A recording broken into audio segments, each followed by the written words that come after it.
अस्सलाम वालेकुम बच्चों, आप सब खैरियत से हैं। बच्चों, आपने अपना होमवर्क पूरा किया है? शाबाश। अच्छा, अपने उर्दू का होमवर्क और सबक और काम ये तो सब होते भी बड़े मज़े के हैं। वैसे तो सारी ही किताबों में मालूमात लिखी होती हैं, बहुत दिलचस्प मालूमात, लेकिन हमारे पास जो उर्दू के अंदर सबक हैं, उर्दू के अंदर जो मालूमात हैं, वो बहुत दिलचस्प तरीके से बयान की गई होती हैं, कहानियाँ होती हैं ज़्यादातर। ठीक है बच्चों, तो आज का सबक भी हमारे पास दरअसल होती तो कहानियाँ हैं, लेकिन बामकसद होती हैं। आज का सबक भी जो हमारे पास मौजूद है, आधा कंबल, यह आपकी क्लास का 9वां सबक है। इसमें एक मुआशरे के ऐसे पहलू को उजागर किया गया है कहानी की सूरत में, जिसकी ज़द में हर शख्स, हर घर तकरीबन आया हुआ है। जो लोग इस कंडीशन को, इस सूरत हाल को जो यहाँ सबक में हमें बताई गई है, इसको सही तरीके से लेकर चलते हैं, जो इंशाअल्लाह हम इस सबक के आखिर में नताइज में निकालेंगे, तो वो लोग इस मसले से बचे हुए नज़र आते हैं। वरना ज़्यादातर हमारे यहाँ मुआशरे में एक जो है शिकवा नज़र आता है। शिकवा क्या नज़र आता है कि ये जो हमारे बच्चे हैं, ये इज़्ज़त नहीं करते, या हमारे बच्चे हमारा ख़याल नहीं रखते। जब हम जवान थे और ये बच्चे थे, हम इनके माँ बाप थे, हमने इनका इतना ध्यान ख़याल रखा, लेकिन अब इस उम्र में जब हमें इनकी ज़रूरत है तो ये हमारा उस तरीके से ख़याल नहीं रखते हैं। लेकिन इसकी वजूहात के ऊपर कम लोग गौर करते हैं। इंशाअल्लाह इस सबक के बाद आप बच्चों को वजूहात अभी से ही वाज़े नज़र आ जाएंगी, और उम्मीद है इसको सीख कर आप अपने बड़ों को भी सलीके से, जैसे इस सबक के अंदर हमें सिखाया गया, और या कम से कम जब आप बड़े होंगे तो इस मसले से इंशाअल्लाह आपको निपटना नहीं पड़ेगा। ठीक है, तो हम अपना सबक शुरू करने जा रहे हैं।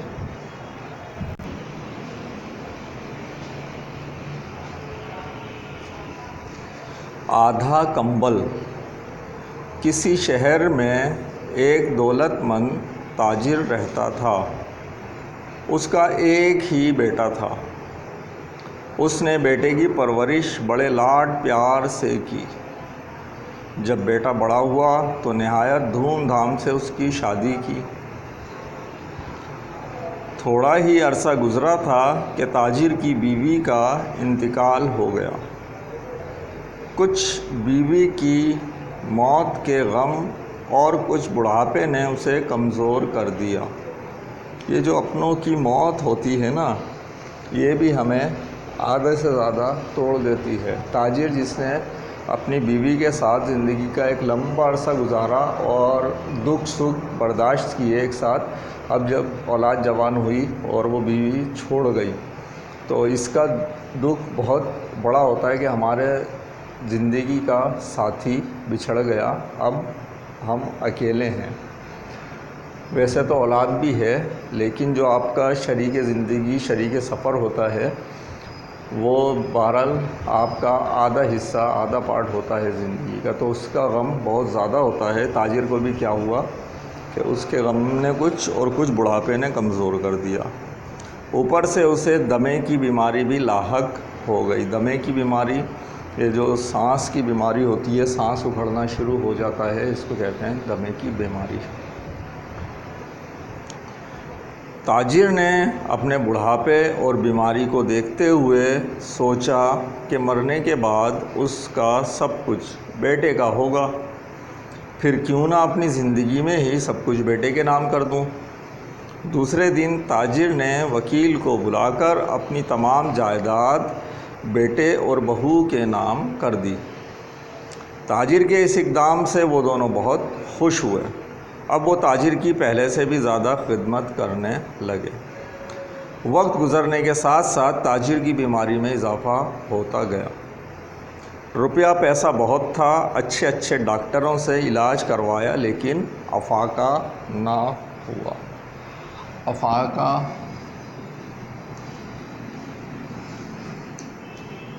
दवाई से फ़ायदा ना हुआ, फ़र्क ना पड़ा।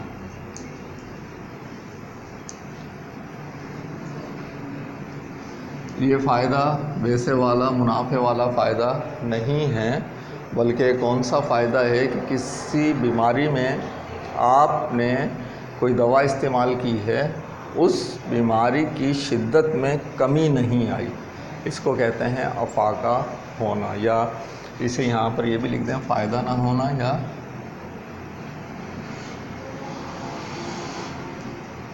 बीमारी की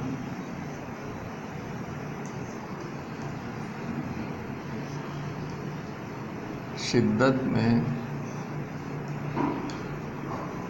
कमी ना आना।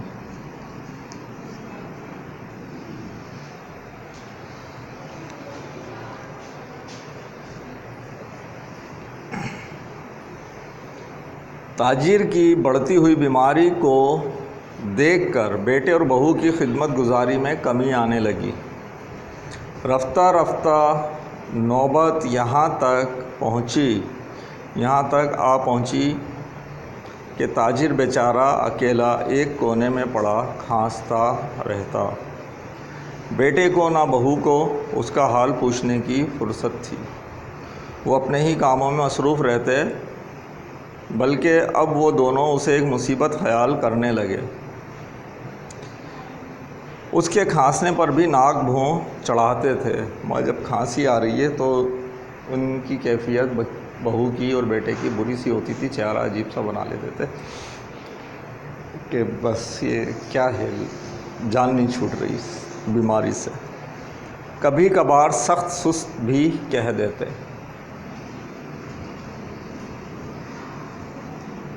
सख्त सुस्त कहना मीन्स के आप चिढ़ तो रहे हो, उस चिढ़ने पर कभी आप झिड़क भी दे रहे हो, कभी कोई तंज भी कर दे रहे हो, कभी कोई बुरी सी बात भी बोल दे रहे हो। इसको कहते हैं सख्त सुस्त भी कह देना। मौसम बदला, गर्मियाँ रुखसत हुईं, सर्दियाँ बढ़ने लगीं। सर्दी की आमद के साथ ही दमे के मर्ज़ में भी इजाफ़ा हो गया। जी हाँ, सर्दियों में ठंडे मौसम में इस बीमारी में इजाफ़ा हो जाता है। सर्दी गर्मी दोनों इस पर असरअंदाज होते हैं, ख़ास तौर पर सर्दी ज़्यादा होती है। अब ताजिर बेचारा रात भर खांसता रहता था। इस हालत में बाप की खिदमत की तरफ तवज्जो करने के बजाय एक दिन बेटे ने बाप से कहा कि आप रात भर खांसते रहते हैं, आपके खांसने से हमारे आराम में खलल पड़ता है।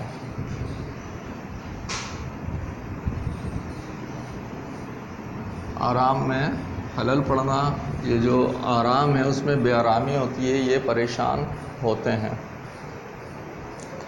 नेज़ बच्चों में भी ये बीमारी फैलने का अंदेशा है। इसलिए मुनासिब होगा कि आप अपनी चारपाई ड्योढ़ी में बिछा लें।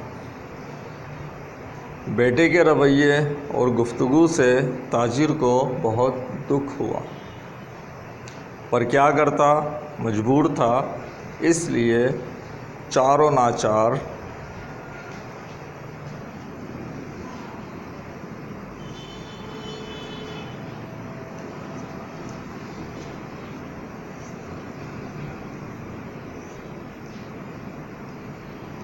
चारों नाचार, चाहते हुए या ना चाहते हुए, मकसद उसका दिल नहीं चाह रहा था, फिर भी वो काम करना पड़ा मजबूरी में। जब हमारा किसी काम का दिल ना चाहे और हमें किसी दबाव की वजह से, किसी मजबूरी की वजह से वो काम करना पड़े, तो कहते हैं चारों नाचार हमें ये काम करना ही पड़ा। चारों नाचार अपनी चारपाई खींचकर ड्योढ़ी में ले आया। यहाँ तक हमारा आज का पढ़ने का सबक है। इंशाल्लाह इससे अगले लेक्चर में हम इस सबक को मुकम्मल करेंगे और उसमें देखेंगे कि जब वो अपनी चारपाई ड्योढ़ी में लेकर आ गया है, कमरे उसने अलग कर लिया, अपना रिहाइश अलग कर ली, साइड में कोने में पड़ गया, अब उसके बाद क्या होगा। ठीक है, ये आधा कम्बल इसका सबक का कहानी का नाम क्यों रखा हुआ। इंशाल्लाह अगले लेक्चर में पढ़ेंगे। आज हम इस सबक से मुताल्लिक जो हमारा कुछ काम है वो कर लेते हैं।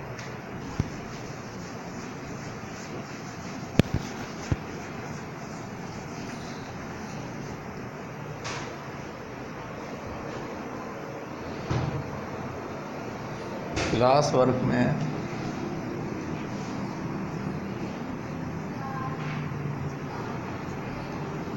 सबसे पहले आपके सवालात हैं।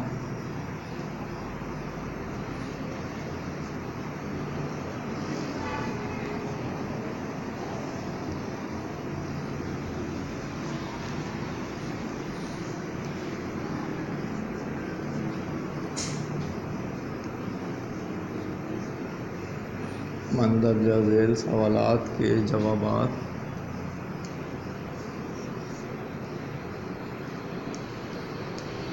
कीजिए। सवाल क्या है? पहला सवाल है,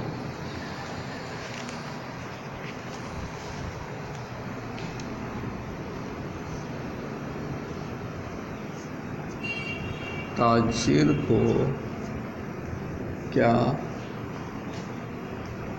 बीमारी लाहक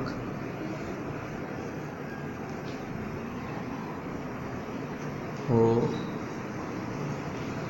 गई थी?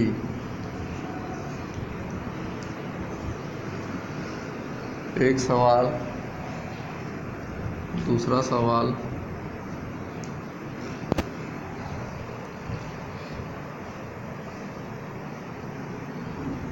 वीडियो रोककर आप इसका सवाल का जवाब लिखेंगे, फिर दूसरा सवाल कॉपी करेंगे। ये बात तो जानते हैं, ठीक है। दूसरा सवाल है, ताजिर ने जब सब कुछ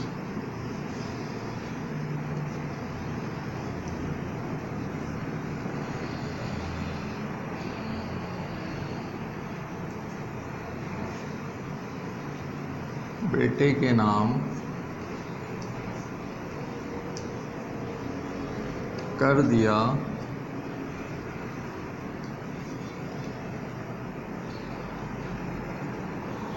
तो बेटे और बहू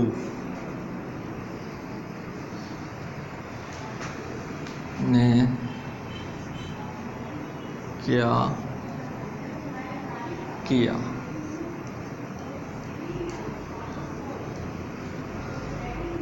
ठीक है, वीडियो रोककर इस सवाल का जवाब भी लिखें, जल्दी से लिख लिया। अब इसके बाद तीसरा सवाल,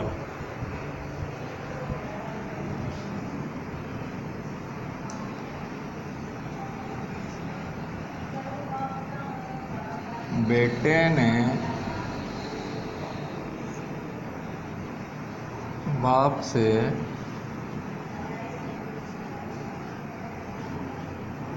चारपाई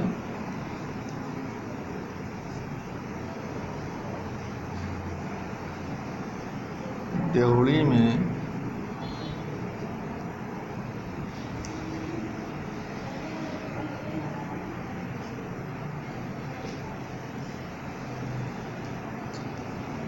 ले जाने का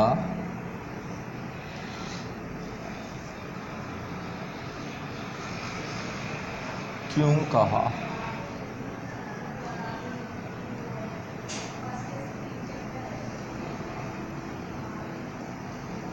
ठीक है बच्चों, जल्दी से इस सवाल का जवाब भी आप लोग लिख लीजिए।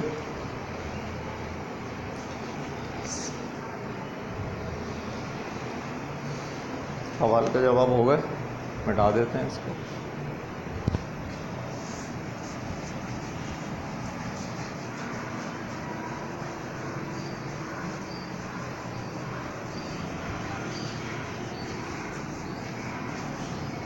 अब हमारे पास क्लास वर्क में जो काम है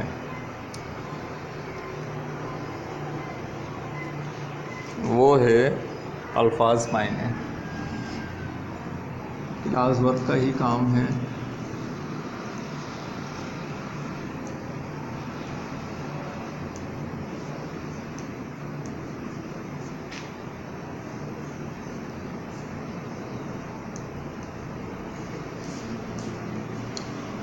मंदरजा ज़ैल अल्फाज के मायने लिखिए। अल्फाज मायने,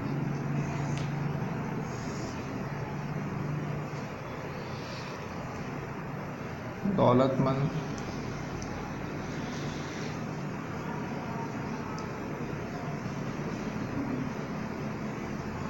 जिसके पास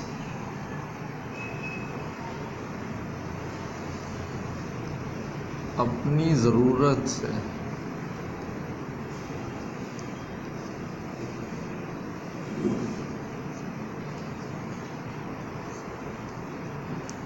ज़्यादा पैसा हो, या जिसके पास बहुत सारा पैसा हो। बहुत सारा पैसा जब भी जमा होता है जब ज़रूरत से ज़्यादा हो, सही है ना। फिर है ताजीर, तिजारत करने वाला, सामान एक जगह से दूसरी जगह ले जाकर बेचने वाला और दूसरी जगह से लाकर फिर यहाँ बेचने वाला।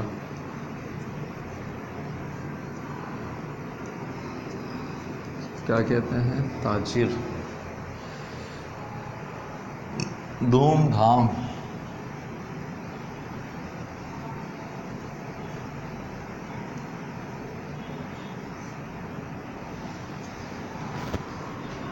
शान और शौकत से,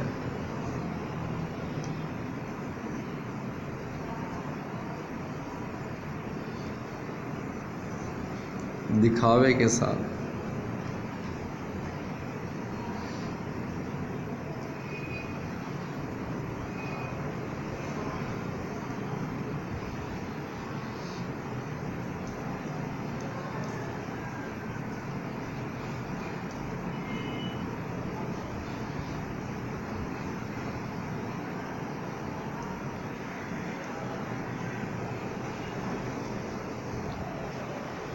धूमधाम से।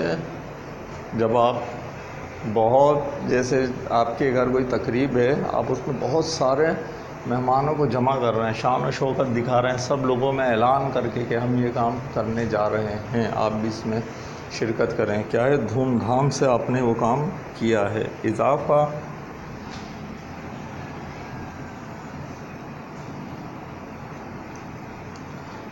इजाफ़ा बढ़ना किसी चीज़ का, बढ़ना या फैलना।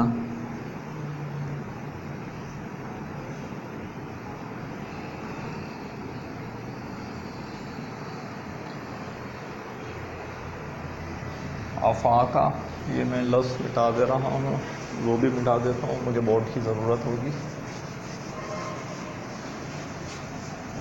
क्लास वर्क में ही ये अल्फाज मायने चल रहे हैं, आप इसे कंटिन्यू रखेंगे, इसलिए मैंने ऊपर वाला सवाल मिटा दिया। सवाल तो आप कॉपी कर चुके होंगे। ठीक है बच्चों।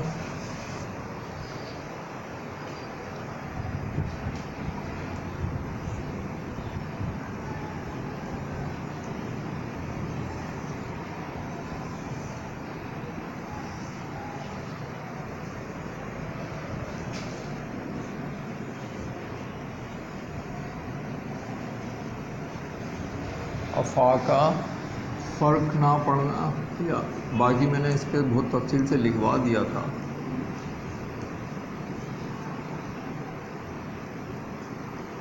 ठीक है, तकलीफ़ में फ़र्क ना पड़ना, कमी ना होना, फ़ायदा ना होना। नौबत, बात किसी हद तक पहुंचना।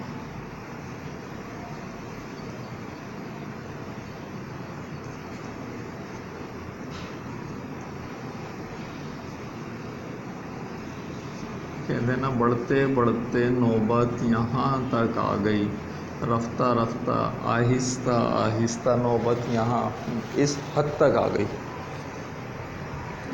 रफ्ता रफ्ता, आहिस्ता आहिस्ता।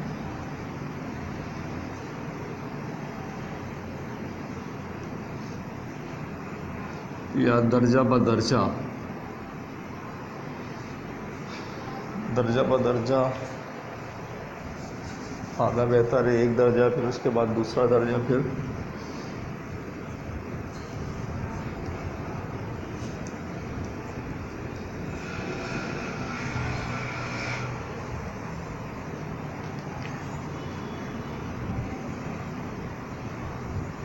नाक, मुंह चढ़ाना।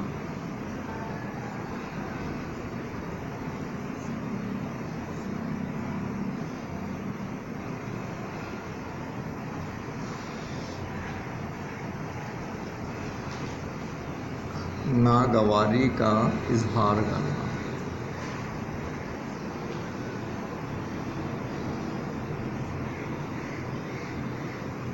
मकसद आपको एक चीज़ बुरी तो लग रही है, आपने क्या करा, उसका इजहार भी कर दिया। नाक भूँ चढ़ा के आड़ा टेढ़ा मुंह बना के, नाक भूँ चढ़ा के आड़ा टेढ़ा जब मुंह बनाते हैं तो ये दो चीज़ों से और फेस से ज़ाहिर होता है। उसको क्या नाक भूँ चढ़ाना कहते हैं।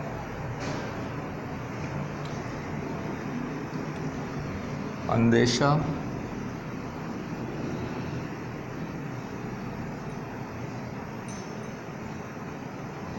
खतरा,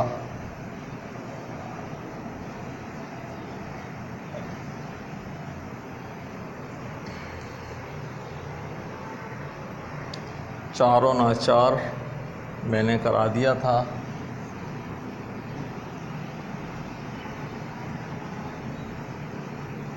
मवेशी खाना, जानवर बांधने की जगह, या आप जिसे बोलते हैं बाड़ा।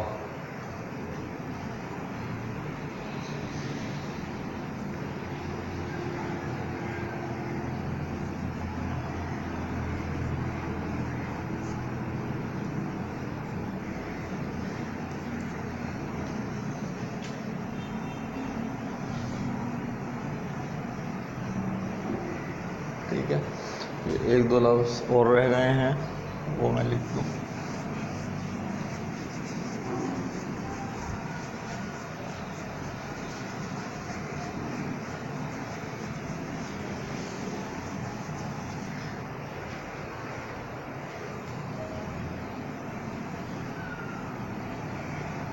फिर लफ्ज़ है खलल।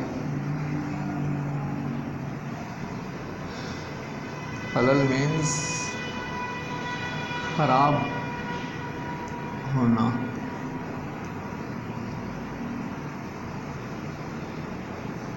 इनके दिमाग में खलल वाक़ हो गया, इनका दिमाग ख़राब हो गया है। मेरे आराम में खलल मत डालो, मेरा आराम ख़राब मत करो। निदामत,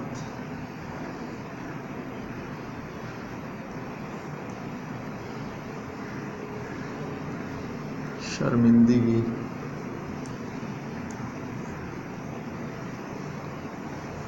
ठीक है बच्चों, ये थे हमारे आज के अल्फाज, मायने और आज का टोटल क्लास वर्क। ठीक, अब हमारे पास थोड़ा सा होमवर्क है, वो लेंगे और ये हमारा आज का लेक्चर पूरा होगा।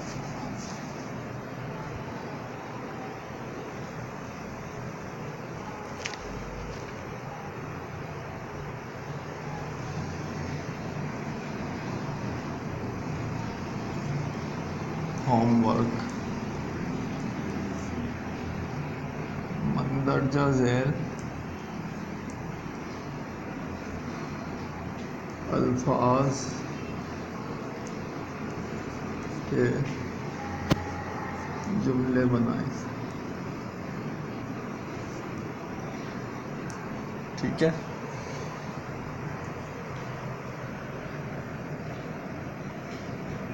अल्फाज, जुमले, मैं अल्फाज लिख रहा हूँ, जुमले आप बनाएंगे उसके। ठीक है, अफाका, ना हुआ,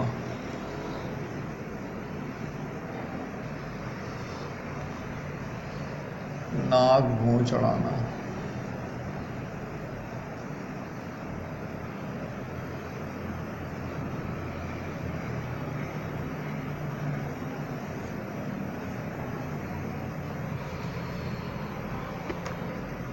खलल पड़ना। मायने तो ये सब आपको अभी बता दिए हैं और आसानी हो जाएगी आपको कि वही अल्फाज आपके जुमलों में आए हुए हैं, चार और नाचार।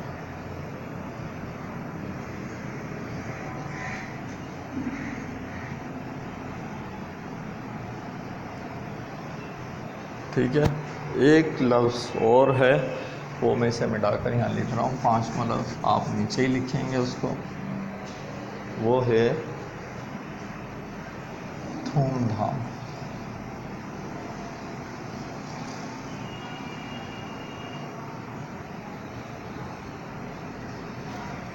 सही है बच्चों, ये आपका होमवर्क। इंशाल्लाह आपसे अगले लेक्चर में मुलाकात होगी। इस सबक को हम उसमें पूरा करेंगे, नताइज देखेंगे और वो मसला देखेंगे जो हमारी सोसाइटी में फैला हुआ है। ठीक है बच्चों, तो अगले लेक्चर में मिलते हैं। अल्लाह हाफ़िज़।